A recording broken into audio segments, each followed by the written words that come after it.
That's my... And it doesn't help that the judge is conducting himself like an enabler. If you truly wanted to help this brother, you tell him, well, you know what, brother, it's great that you're growing as a person. It's great that you've acknowledged your faults.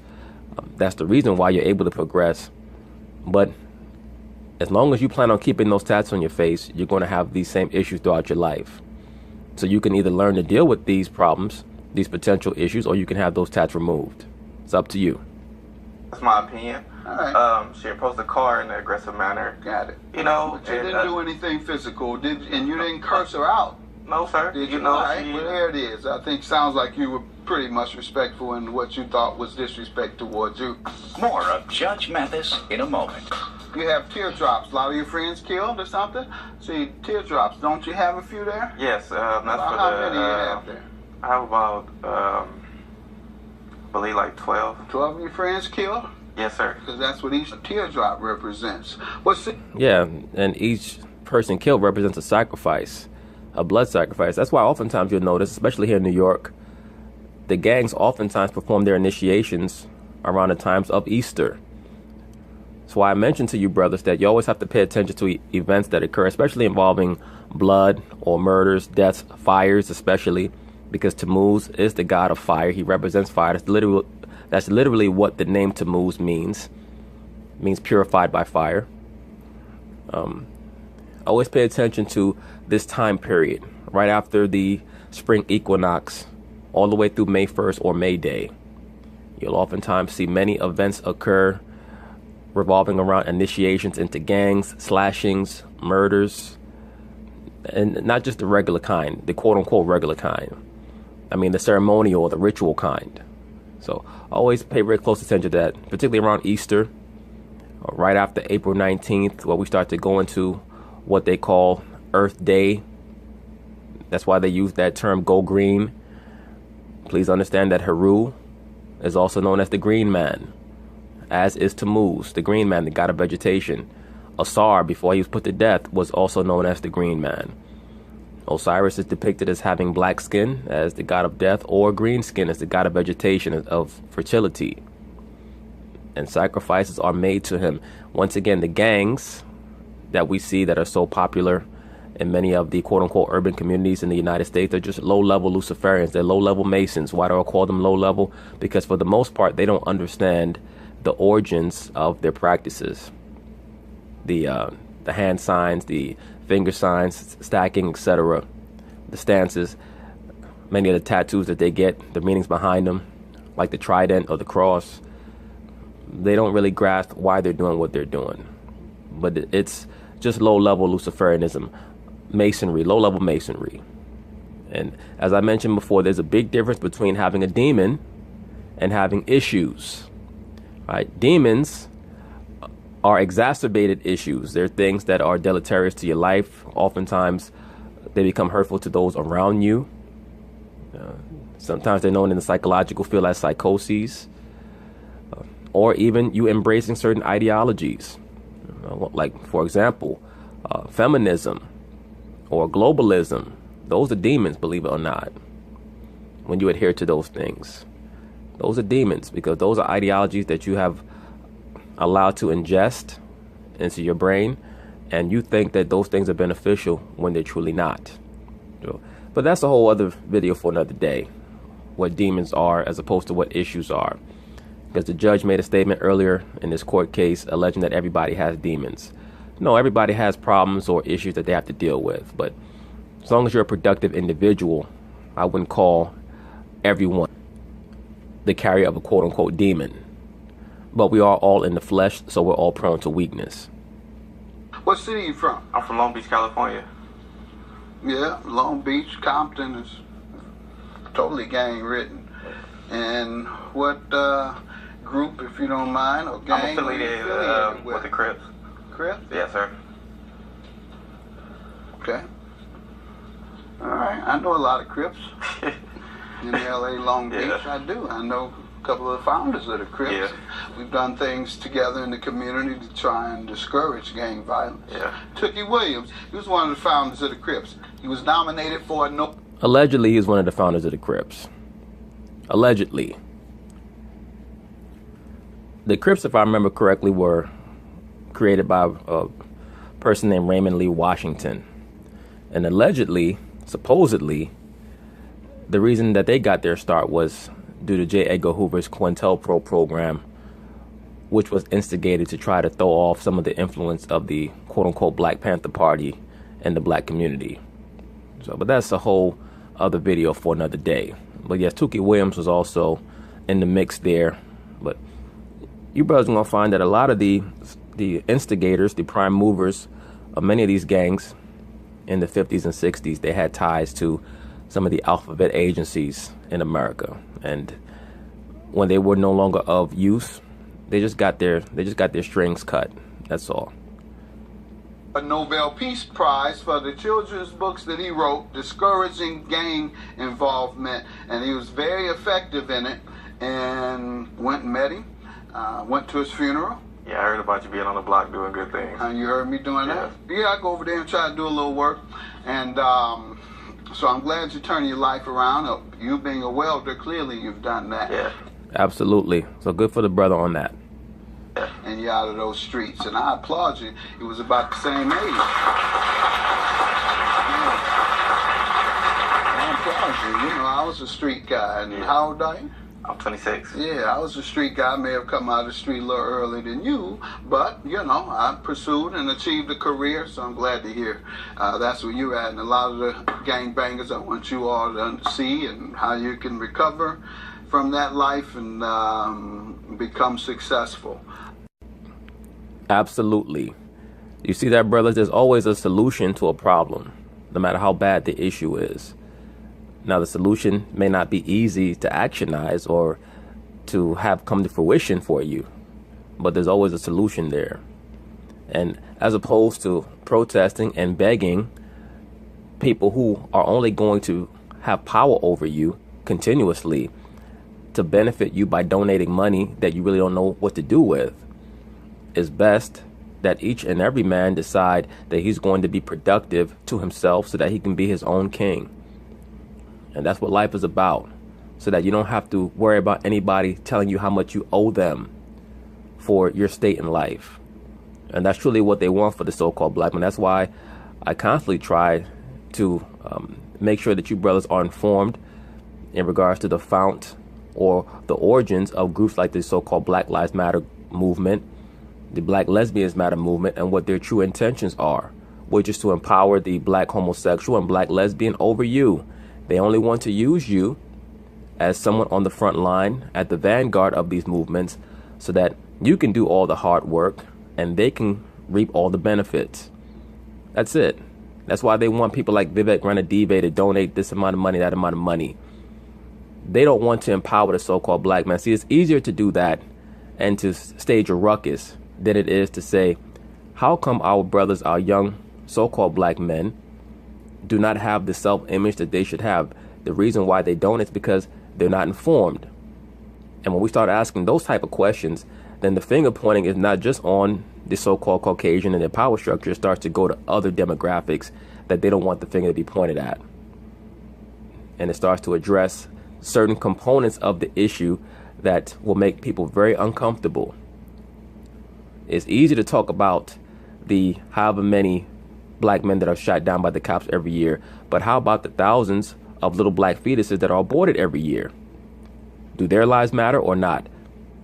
Could they be contributors to the quote-unquote black army that so many of these discordant groups like to act like they're trying to build? Supposedly you're trying to build a black army, so how come you're not telling the liberal black woman to stop aborting kids? I wonder why that is. Most likely because that would not jibe with your liberal ideologies. One other thing I want to point out and ask you about, and I've always tried, well, I don't say it too much because I can't be too critical of these guys, but it's always puzzled me why the West Coast guys, and some in Chicago, they fight and shoot and kill, and it's unrelated to money. That's a great question, brother, but the answer is pretty obvious.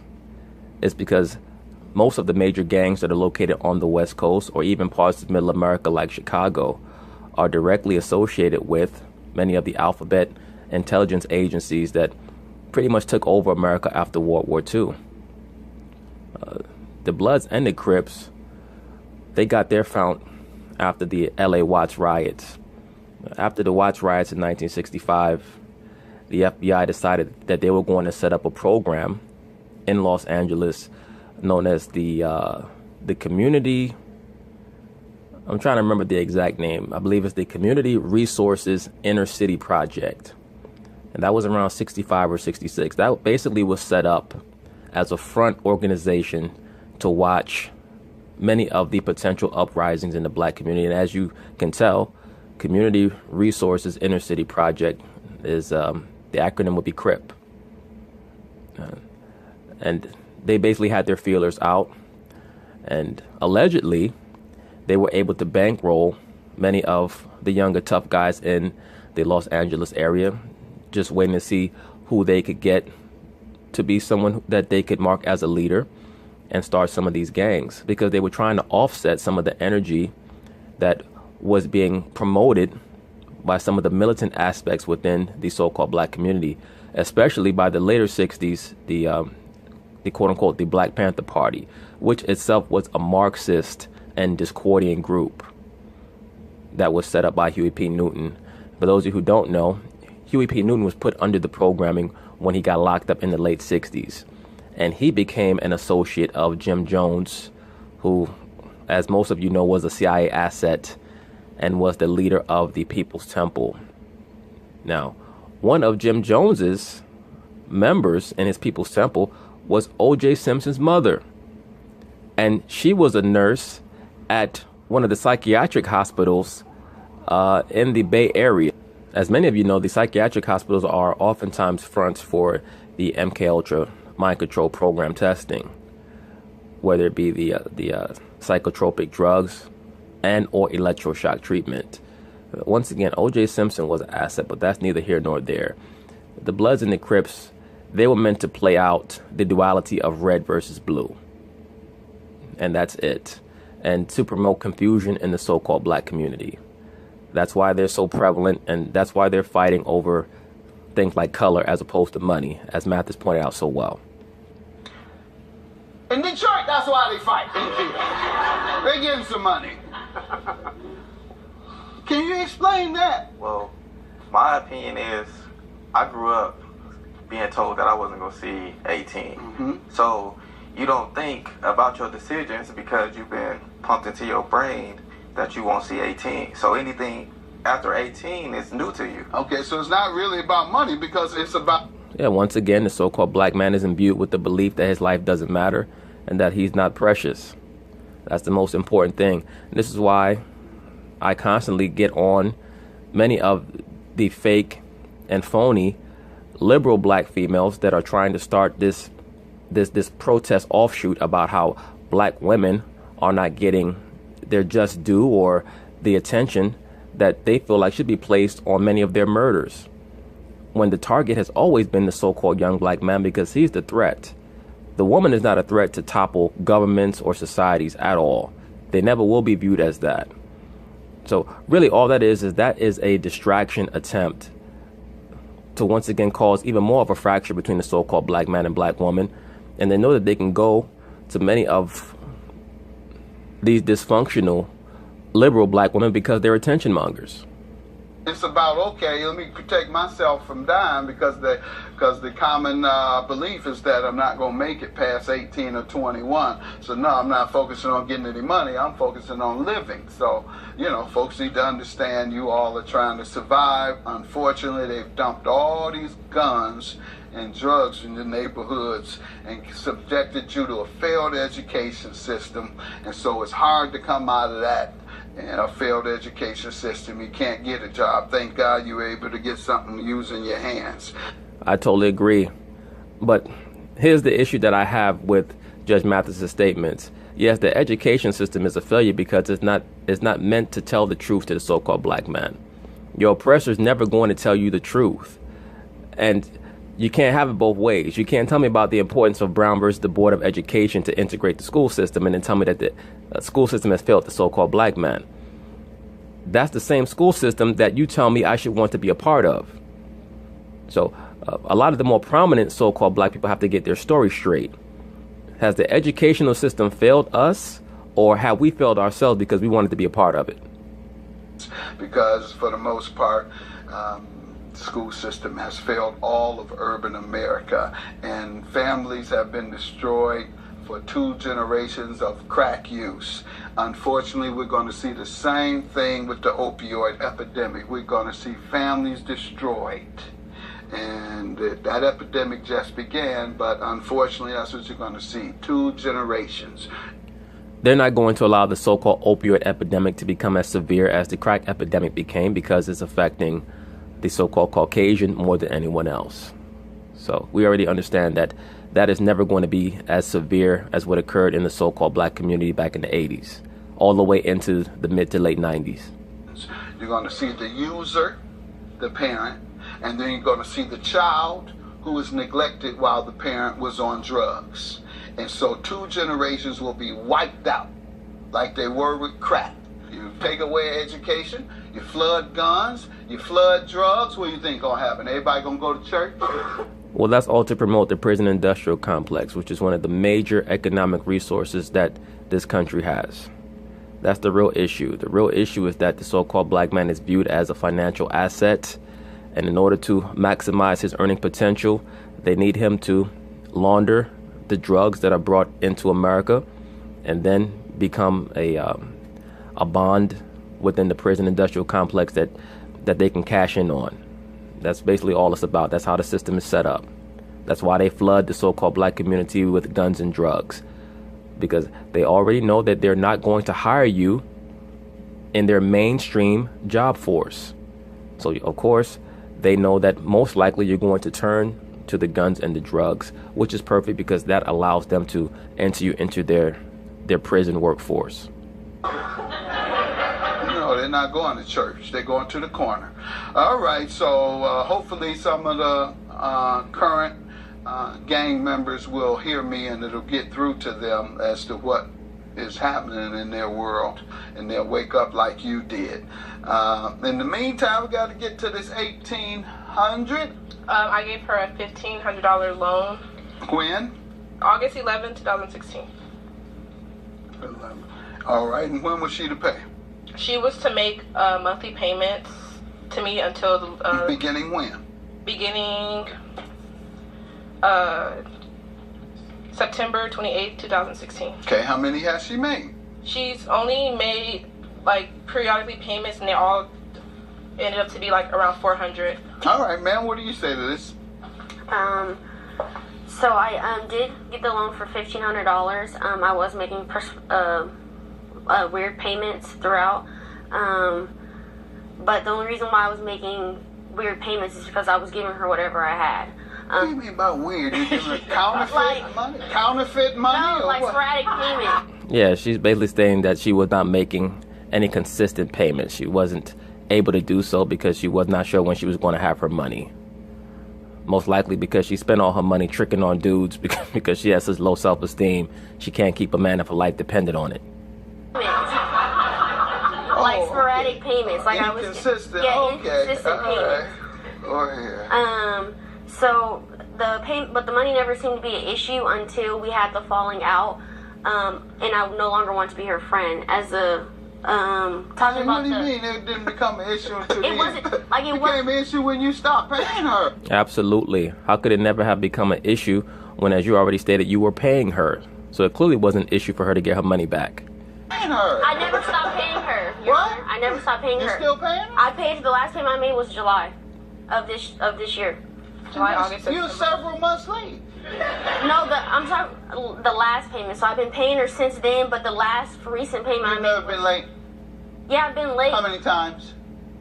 Well, since then, Period. like maybe 8. Good. 8 times you stopped paying her. I don't know if you know it or not. When you're 8 times late, you didn't pay her those 8 times on time. How many did you miss altogether? I don't know, Your Honor. All right, so you don't know how many times you stopped. Stay tuned. The verdict next. I mean, let's be for real. It's very obvious that the defendant's going to lose this case. He just need to bang his gavel and say judgment for the plaintiff. The best part of this court case was the fact that we got to delve into some of the issues that are affecting many of these brothers who are thinking about how to get their lives together. All right, so your counterclaim for $1,200 is for what? I'm suing her for the last bill. She said we lived together. In June, we did not pay the last bills because we had to move so quickly. What was her share? Half of it. So the I bill. don't know what that is. $67 Total? total. Okay. So, and what is the other? You say $67 for bills? That's all she owes? That's all the one I had for the actual. Okay, and so what else does she owe other than the $67? Why are you asking for $1,200 when the bill is only $67? Because of harassment. Look at his face. He's like, young lady, why are you asking for $1,200 when the bill is only $67? Are you mad that you can't get any dick? Of harassment. I have what has she done? Statuses here of her constantly talking about me when the situation was talking over. About you to who? Talk to status, Facebook, social media. Okay, and how many times? I have approximately, these are not even all of them. How many times do you have? At least like 15. Okay, And I also have. What do they say about this you one is actually that caused you emotion? It's him? No, you need to sue him later. We're talking about what she did. This is both We're of talking them about on what she did. Okay. Tell me what she did to you to cause you to deserve $1,200 for harassment. Let me say this, brothers. If you're one of these brothers on Facebook and Instasham and all those other social media outlets, don't talk shit about people where it can be used as any form of electronic proof that you made statements or allegations against them. Be very wary of what you say on the internet. There's the statement where she's like, her and her family are like, she's like, I need a real friend. Okay, she needed a real friend. And that caused you emotional distress. You had to go to counseling. Exactly what happened. You have to have damages. Judgment for the plaintiff, $67 for you. Have a good day. He said $67 for you. He's like, you know, that should be enough for you and your man to go out and get some hamburgers. Maybe you can get some dick.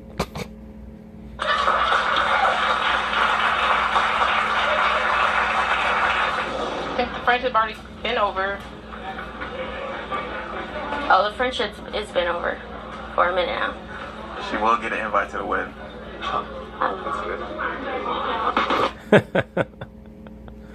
That was the boyfriend's way of saying that, you know, that's the only wedding that you're ever going to attend is our wedding. And that was also his way of saying, I know that the reason why you guys fell out is over me. So once again, brothers, be very aware of who your woman is associating with, because that energy will impact your relationship. Fortunately for him, he had a woman who was strong enough to choose him over the friend. And that is most likely because his lady picked up in the spirit that her friend was negative, which is often the case in many of these female cliques. Unfortunately for them, too many of them don't understand that until they're too old to get a good man. And also, as we already covered, for those of you brothers who decided to tat up your neck, tat up your face, you know, don't try to act as if you don't know why people are looking at you in a strange way. They are going to associate how you depict yourself with how you may actually be. So that's life. If you don't want to be affected by that, then have the tattoos removed. But anyway, peace.